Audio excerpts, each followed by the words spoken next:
All right, folks, so today we are going to do a read and annotate assignment, and then we are going to do an activity with our annotations. So we are going to start by reading and annotating. And for our annotations, we're going to put a star next to a main idea. We are going to underline vocabulary. And we are going to circle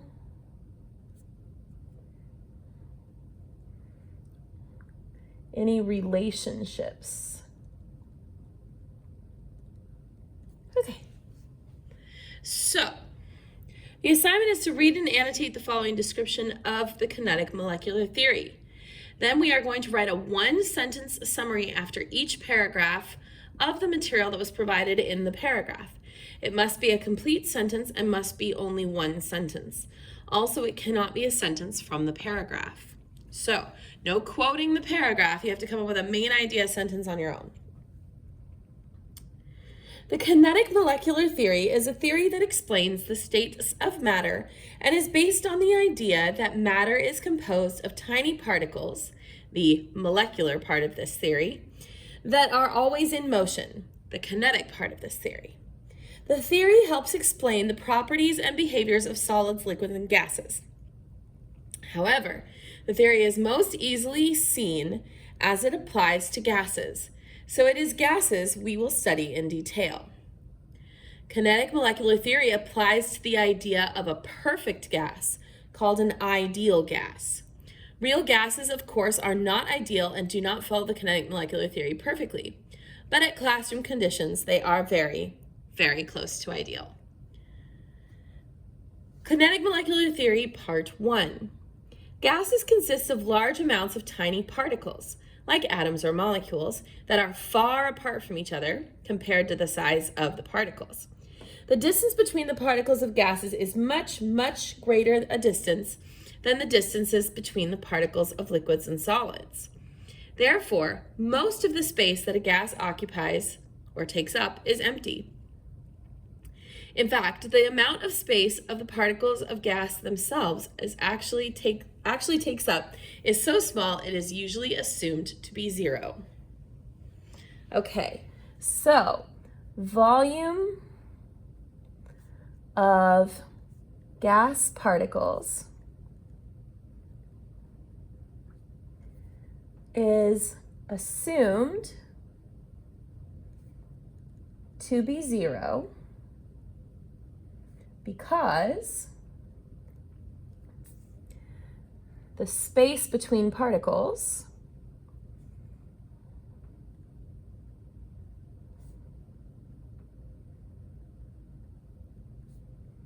is so much greater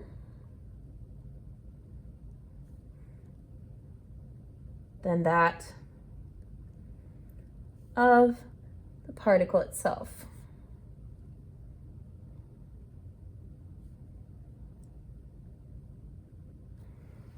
Okay. Kinetic molecular theory, part 2. There are no forces of attraction or repulsion between gas particles because they are so very far apart. This allows gases to spread completely through all amounts of space possible. This is not true of liquids and solids. The particles of a liquid or a solid are so close together so they can hold themselves together better. This is why liquids and solids have a definite or unchanging volume, and solids hold themselves together so well they even have a definite shape. Gases have indefinite or changing volume and indefinite shape. So our summary would be that gases have indefinite volume and shape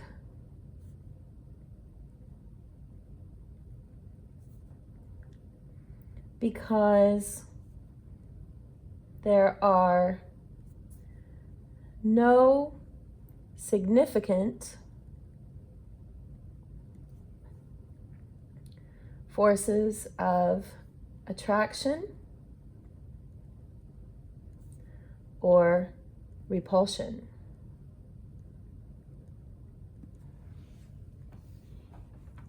Kinetic molecular theory, part 3.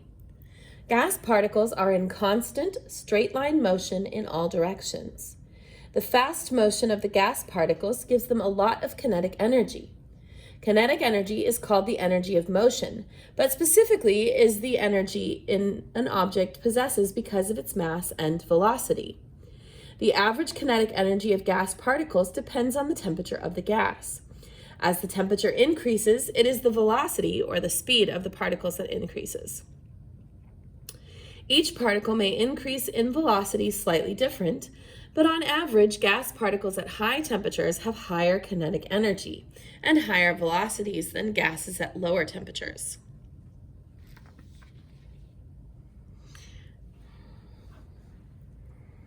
So the average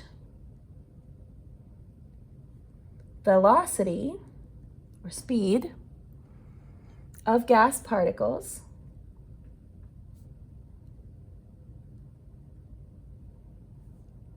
determines their kinetic energy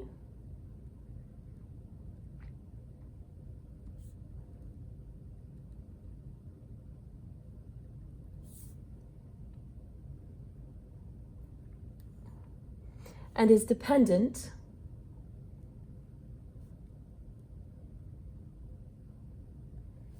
on temperature.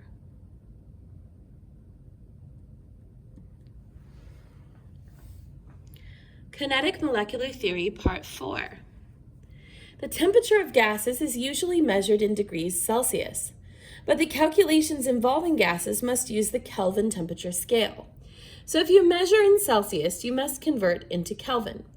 In order to convert from Celsius to kelvins, the number 273.15 is added.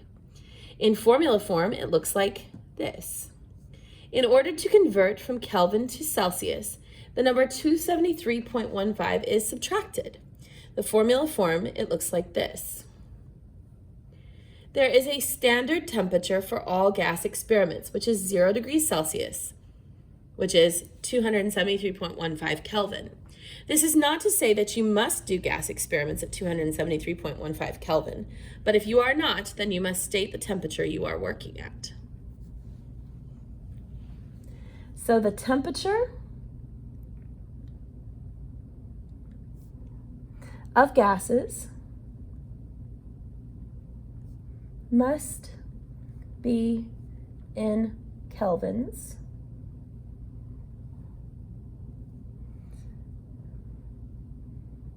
when used in calculations.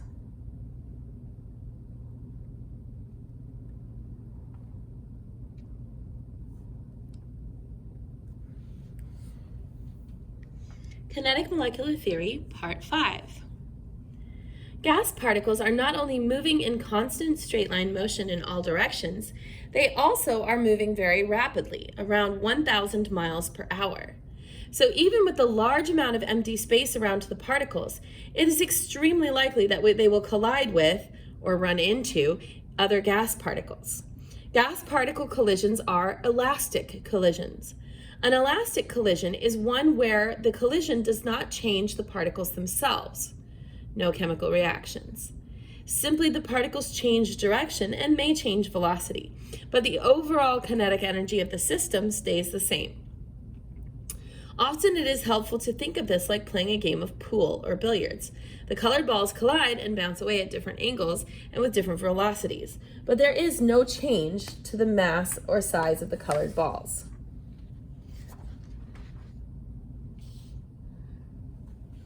So for our summary, we're going to write gas particles are moving so quickly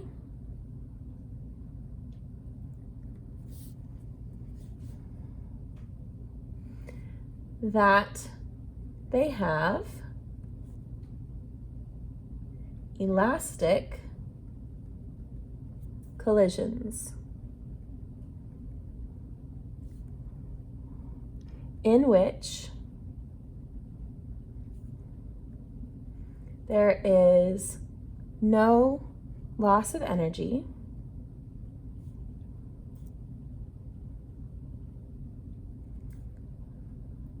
just change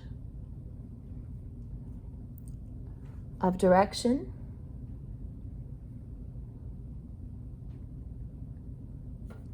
and velocity. Kinetic molecular theory, part 6. Gas particles not only collide with each other, they also collide with the walls of the container they are in, like a scuba tank or a classroom, or any objects in the container, like your body. The force of the gas particles hitting the walls of the container, or your skin, is called pressure. Pressure is measured with an instrument called a barometer. Hence, weather reports often include the barometric pressure, or the atmospheric pressure. There are many units that can be used to measure pressure, and there is a standard pressure, the pressure measured at sea level. Common ways to measure standard pressure of the atmosphere at sea level are 29.92 inches of mercury is equal to 760 millimeters of mercury, is equal to 760 torr, which is equal to 101.325 kilopascals, which is equal to 14.7 psi, which is equal to 1 atmosphere. The pressure of the atmosphere increases below sea level, like in Death Valley, and decreases above sea level, like in Denver, Colorado. So, for our summary, pressure is the force of gas particles colliding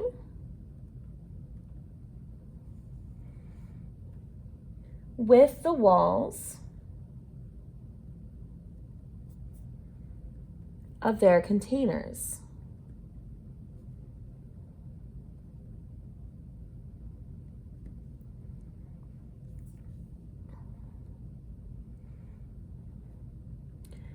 And is measured with a barometer using several different units.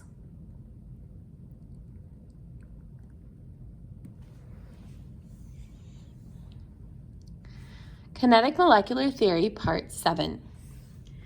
Because there is a standard pressure and a standard temperature used for gas experiments, often called STP, standard temperature and pressure, and because the amount of space a gas occupies depends on the temperature and pressure, there is also a standard volume for gases. For gases at STP, the volume of 1 mole of gas is 22.4 liters. Notice this could be used as a conversion factor in a stoichiometry railroad track as this. Beware, this conversion factor only works for gases, not solids nor liquids, and only if the gases are at standard temperature and pressure. So for our summary, at standard temperature and pressure, STP, there is a standard volume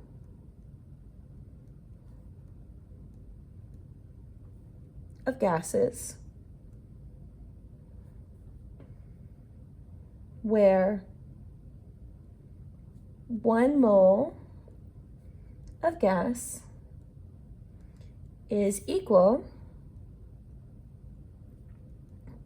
to 22.4 liters of gas.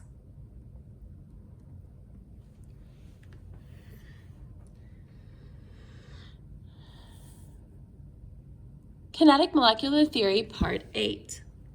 When comparing gases at the same temperature, the kinetic energies must be the same because the temperature is the same. But different gases have different masses or particles. For example, hydrogen has a mass of 2.016 grams per mole, and oxygen has a mass of 31.998 grams per mole. Thus, it must be concluded that the larger the mass of the gas, the smaller the velocity is, and the smaller the mass of the gas, the larger the velocity is. As the average kinetic energy is equal to the mass and the velocity squared, this is called the root mean squared speed of the gas.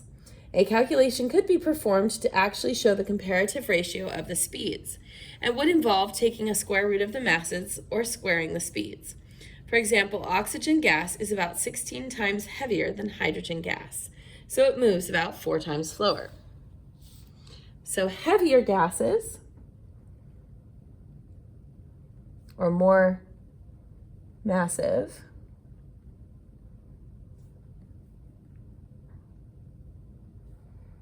move more slowly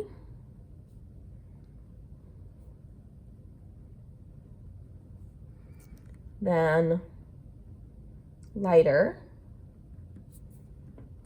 less massive gases.